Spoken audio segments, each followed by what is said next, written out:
Good evening, world, and thanks for coming to check out Haunting Season. If you've been here before, you've probably heard of my high school trilogy, which you can check out by clicking right here. You absolutely don't have to watch it in order to enjoy this video, but it might give you a little bit more of a feeling of who I am, and might make the story a little more enjoyable. And there is sort of a chronologically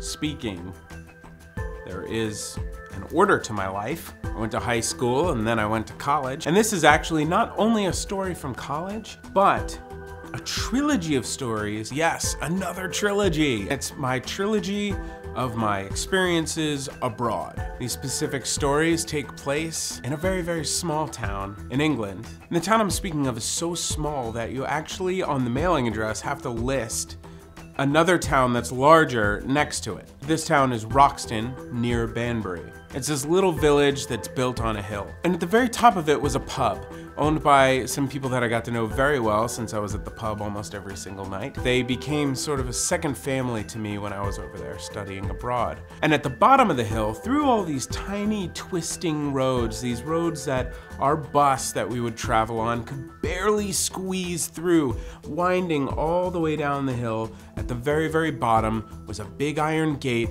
and an entrance to an abbey, and a massive grounds on which the abbey stood. So the university I went to bought this abbey and turned it into a college that any student who wanted to could go and study at for a semester, which was incredible. I can't tell you, if you haven't been to college yet, do a study abroad program. It's absolutely the best thing I ever did, other than get married and start this channel and buy a GoPro. And that General Tso's last night was really good. I digress. You see, this building that we were staying in had been there for a very long time. And with large buildings like this, especially in a country with so much ancient history as England, there are a lot of strange things that happen. The school has a few buildings. The main one is the Abbey. It's 3 floors on top and a big old basement on bottom. The top 2 floors were residences for students and a couple of the teachers. And the main floor involved a library and some classrooms and a big open lobby and a big staircase that ran up the middle. Actually, as we soon found out, there were a lot of staircases in this place. Some of them ran from the 3rd floor all the way down to the basement, which we later found out were there so that servants could get around to different parts of the building without bothering the people who actually lived there. The whole building was pretty creepy. Up in the attic, you had all kinds of bizarre, different shapes of ceilings. On the next floor down, you had a lot of like boxy little rooms that people were squeezed into. I was lucky enough to be one of very few students who got their own room. So it was just me, a single bed, a desk, looking out over the window. I had a big wardrobe that I kept all my clothes in, and then there was a little bookshelf kind of built into a doorway. And what I realized was there was a door on either side, one blocked by the wardrobe and one that was built into a bookshelf. On the left was the Queen's room, and on the right was the King's room, and in the middle was where hanky-panky time. So I was staying in the sex room, which was kind of creepy, but I was okay with it. The only downside to having this room was there was no bathroom. Well, there was, but I'll get to that. This building has a long history of paranormal activity. Every graduating class has their own story. Everyone who's stayed there, even for a night, has had something a little strange happen. So over the 15 weeks of staying there, you can imagine quite a lot happened. I guess it all started the first weekend I was there. I had been to town, Banbury, the big town. I just discovered the beauty of single malt scotch. And I went in the grocery store and saw that they had alcohol in the store and realized that even though I was 20, I was old enough to drink. And in the States, the same single malt scotch would be about $50 to $60. And not realizing this, I went, 40 pounds, what a steal! And I bought myself an $80 bottle of scotch. So needless to say, once I found that out, I decided to savor every morsel. I'd gotten back from town and it was a little late and everyone else was upstairs inside having a little party, and I decided to sit on the front steps and just sort of look out across this long driveway that led up to the iron gate. And there's trees and the sun was setting, and an old man came around the corner. His name was Erwin.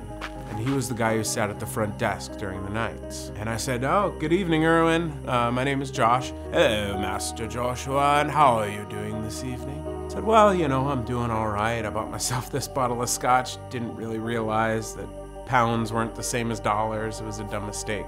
"Oh yes, that's quite a nice bottle you've got there. But don't stay out too late." "Well, why is that?" "You know, there are lots of spirits around these parts, and I wouldn't want you running into any of them. Though I'm sure you can't avoid it eventually." "What are you talking about? Would you like a glass of scotch? Do you want to talk about it?" "Oh, no, thank you. A drink on my own hours, thank you very much. But I will tell you, this building has a lot to offer." "What exactly do you mean by that?" "Oh, you'll find out, I'm sure. Everyone leaves with a story, Mr. Joshua. Enjoy your drink. I'll be seeing you."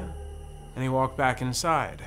That sort of got the gears going, you know, so I started to ask around a little bit and try and find out what exactly had happened in that building. Among all of the stories, the only one that I could really get a confirmation of was that up in this one corner of the back of the Abbey, in the very third floor with the weird ceilings, there was a room where, about 20 years ago, a girl claimed that she was raped by a ghost. Again, 2 years after that, another girl with the same story. And this story seemed to come back again every couple of years. Every couple of classes that came over to study there had this one girl in that one room that claimed to have been raped or molested or fondled by a ghost. Obviously, there was no proof other than a personal experience, but the story seemed to regurgitate itself over and over every couple of years, even though these girls had no way of knowing each other or contacting each other. So I kept that in the back of my mind and went back to studying and working in class. To be completely honest, it was some of the hardest work I ever did over there, so there wasn't much time for searching out this stuff. It just sort of was like, you know, when you have these moments, you gotta take advantage of them. So the first weird thing that really happened to me was I was up at the pub at the top of the hill, the White Horse at the time, and I had come stumbling home with a bunch of friends. We weren't that drunk, so we decided to have like an after party in the room next to mine, the Queen's room. And we were all hanging out and we were having a good time, had a bunch of drinks, and all of a sudden the whole party dies down. And we all look up at the ceiling, and there are hundreds of flies flying around the ceiling, crawling on the ceiling. A good foot of black, fat flies infesting the entire ceiling. We were completely freaked out. All the girls left the room at once. And the two guys who lived there, who were a little less respectful of the paranormal environment, if you will, they happened to have a basketball that they started instantly throwing up the ceiling and killing as many flies as they could, which were falling down all over their floor and their bed. I and two other people ran downstairs to go get Erwin. We said, Erwin, something happened." "Hello there, Mr. Joshua. Having an excellent evening, I hope." "You have to come with us. There's something totally weird happening upstairs." "Well, I'm not much for climbing stairs these days. Perhaps you could tell me what it is before I go trekking all the way up to the second floor." There are flies all over the ceiling, hundreds of them, like a whole foot of flies up there. It's the weirdest thing. We didn't notice them. We've been in the room for like an hour. "Well, it is getting colder outside. Perhaps the flies needed somewhere warm to go. And perhaps with all that hot air you and your friends are spewing out at this ghastly hour of the evening, they found your room to flock to." "No, Erwin, you don't understand. It's the weirdest thing." "Well, I suppose I'll check on it in the morning.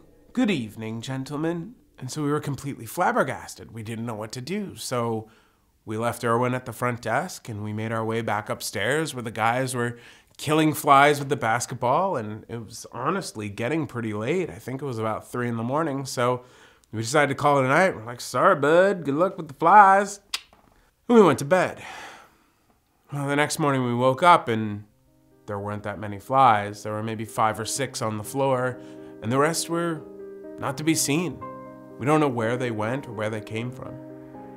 So that was the first experience. but it wasn't personal. You see, there was also a first experience that was very personal for me. I've got 2 more stories for you in this series.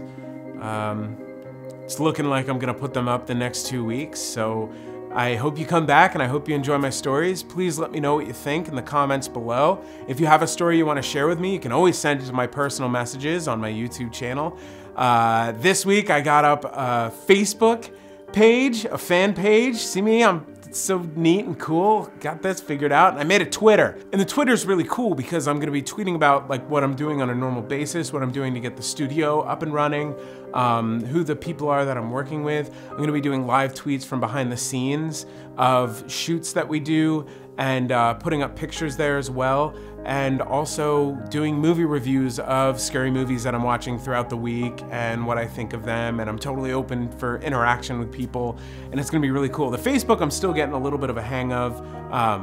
Not quite sure what I'm doing with it yet, but I just know that I should have one. But I'm hoping it'll become more of like a community thing so people can go and post their stories and say hey and write things that are a little bit longer than like, I don't know, 280 characters or whatever it is on YouTube. But anyway, I hope you enjoyed my story and I'll see you next time. Thanks, guys.